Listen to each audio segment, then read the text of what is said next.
Social media, well, X has been up in a frenzy a little bit lately because of this guy right here.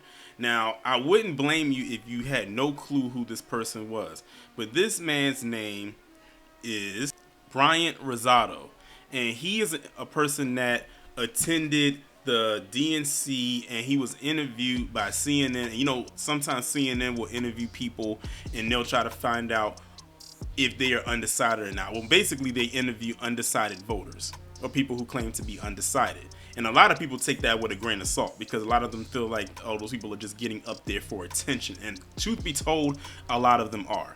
But this guy right here got exposed in a major way from this page called Midas Touch. I think that's the name of the page. And basically, what ended up happening is they decided, you know what, let's go ahead and look and see if we can find anything on this guy. And sure enough, they did. And what they found out is that this guy was not undecided. This guy got exposed for basically putting out a lot of pro-Trump rhetoric over the last year. Like they said, they went through his social media history and found that he has a lot of Trump stuff up on his page. And I do mean a lot of stuff. But what I'm going to go ahead now is read from Midas News, which is the page that basically broke this story. A man introduced as an undecided voter during a CNN segment following Kamala Harris' speech on day 4 of the Democratic National Convention has a history of supporting MAGA online. CNN host Gary Tuchman said all panelists claimed to be undecided voters at that time, and people were going in on CNN about that. And I keep telling people, CNN is pivoting. Like, they are not in the space that they once were in. They're almost becoming like a extended or a distant cousin of Fox News. Meet Bryant Rosado, who, when asked to grade Kamala Harris' speech, gave it a C, while the other 7 panelists rated it either an A or a B.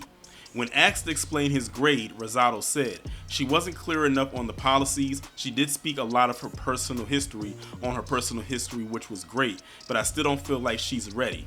I feel like more so she should wait. I don't want to personally vote for someone that is a backup."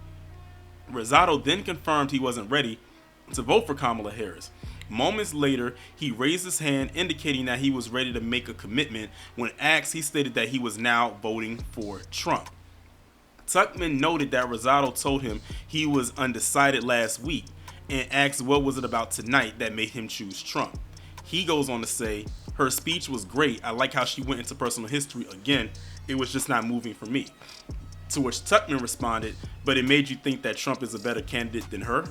Rosado says, "He's here for it. He's a little bit more aggressive. She's aggressive in her way, but I think she'll be more aggressive in the next term."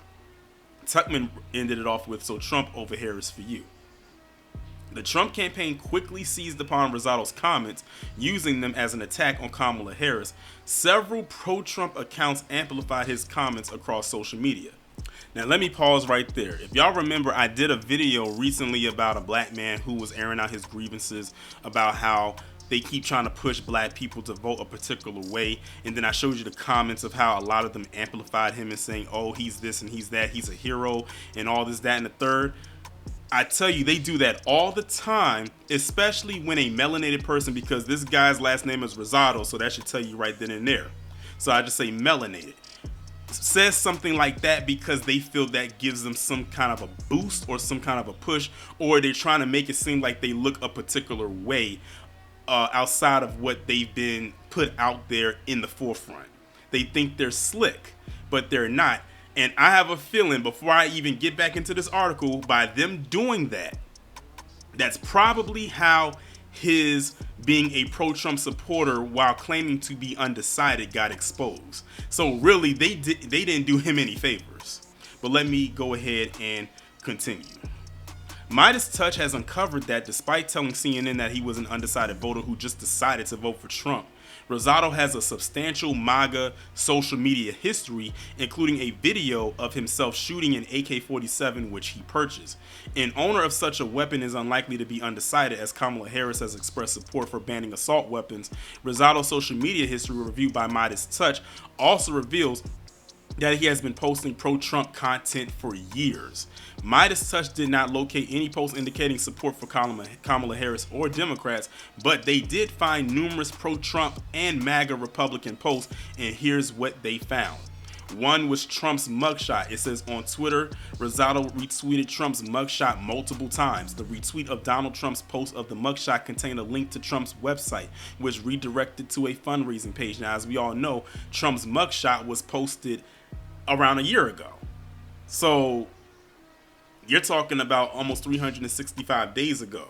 Actually, you might as well call it that because I'm recording this on August 23rd and his mugshot was taken on August 24th. It goes on to say that Rosado also reposted Elon Musk's quote tweet of the mugshot post. He retweeted Don Jr.'s mugshot post as well, which read, "Hey Deep State, he's coming for you. See you on January 20th, 2025. This post indicates support for Trump in this election cycle. Now they go into his pro-Trump posts. They said Rosado has other pro-Trump social media posts. In 2022, Rosado tagged Elon Musk in a tweet asking to bring back Trump and make a Twitter great again.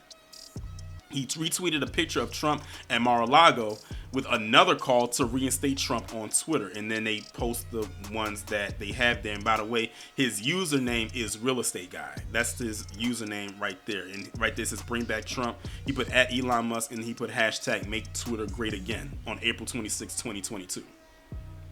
In October of 2022, Rosado again asked for Elon to bring back Trump. In another tweet on the same day, Rosado again pleaded with Elon Musk to bring back Trump. And here's what he said. At Elon Musk, I have a list of favors to ask. Well, a small list. 1, can I get a verification badge? I've been on here since like 2010. 2, let's bring Donald Trump back. It's a very short list, please. And he put the praying hand emoji and thank you in advance. He also retweeted Trump's account using the hashtag MAGA.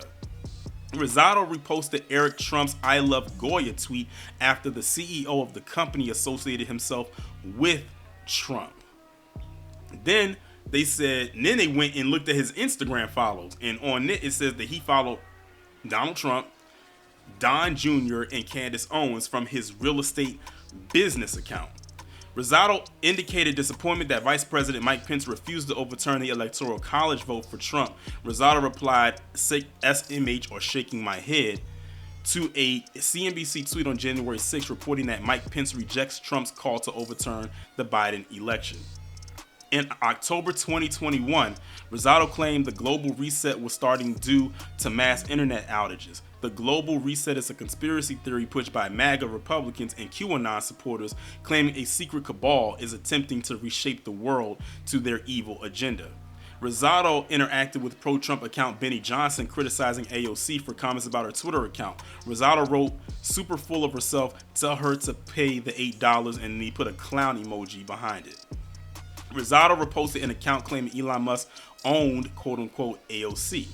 Rosado himself replied to AOC's critique that Twitter wasn't working well for a product that charges $8. Rosado replied, pay the $8 clown, which was a common refrain from right-wing accounts at that time.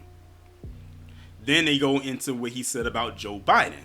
He says, Rosado has attacked and amplified attacks on Joe Biden. In January 2023, Rosado replied to Biden, you are confused, bro, when Biden says American manufacturing is back. He also amplified an attack from Benny Johnson on Joe Biden, where Benny Johnson says, what if people talk like Joe Biden? And he said, awkward. In April 2020, Rosado replied Trump 2020 to Joe Biden, tweet stating, our planet cannot afford 4 more years of Donald Trump, and then he put hashtag 2020. He also reposted a video of Tucker Carlson discussing the MAGA Republican use of FJB and Let's Go Brandon, phrases used by Trump supporters to attack Biden. Now, I'm familiar with that Let's Go Brandon when I know what they mean when they say that. Rosado also has expressed support for Candace Owens. In March, after the Daily Wire parted ways with her, he posted on Facebook, thank God for Candace Owens. Owens was dropped by the Daily Wire after making anti-Semitic comments. In replies to his post, Rosado defended Owens, calling her his hero. Rosado stated he would support Candace Owens if she would run for president. Rosado claimed Candace Owens represents everyone. Rosado said he likes Candace Owens' voice and he agrees with her 100% of the time. He even suggested Elon Musk should hire Candace after her split from the Daily Wire. The post says, Elon Musk, please hire the queen at Real Candace O. Rosado has interacted with other pro-Trump accounts. Rosado is an apparent fan of Andrew Tate, but didn't like Aiden Ross sniffing his seat. Trump recently interviewed with chair sniffer Aiden Ross at his Mar-a-Lago home, which I did not know he did that, but for some odd reason, I can believe that he did that trifling-ish. Rosado has reposted Andrew Tate, a known Trump supporter and a favorite of MAGA Republicans. Well, Andrew Tate is in some hot water right now, but I'll let y'all hang on to that one. Rosado retweeted this post indicating support for Elon Musk. He says MAGA Republicans have praised Musk, who have now endorsed Trump. He also reposted Elon Musk criticizing advertisers who left Twitter due to concerns over content moderation. And the article ends off saying, Rosado indicated he was unmoved by Kamala Harris' speech and was now voting for Trump. If Rosado was unmoved, then he likely was always a Trump supporter, as his pro-Trump social media history indicates. Rosado was disappointed in Mike Pence for not overturning the election for Trump. That doesn't sound like an undecided voter. So as you can see right there, that was a lot of material that I read right there. But basically, now people are saying this guy was basically a plant. Like he was installed to go there and do what he did. But like I said, when he got on there and said what he said, and his post got amplified what he said by MAGAville, as I like to call it, that's what prompted them to go and research this. Or maybe they were going to always go look at this guy's history, and that's exactly what came up. But as y'all can see, that was a lot of stuff that I read. A lot of that stuff dated back all the way to 2020. And just interesting. That's why I had put a post up on X today. I had said that MAGA is going to do one of two things when it comes to this election. One, they're going to be called the calls for 45 to lose, or two, if he does win, it's going to be by a very small margin. I don't even think that if he does win, that is going to be the landslide that many of them think it's going to be. But I could be wrong. But this right here, this guy got exposed big time.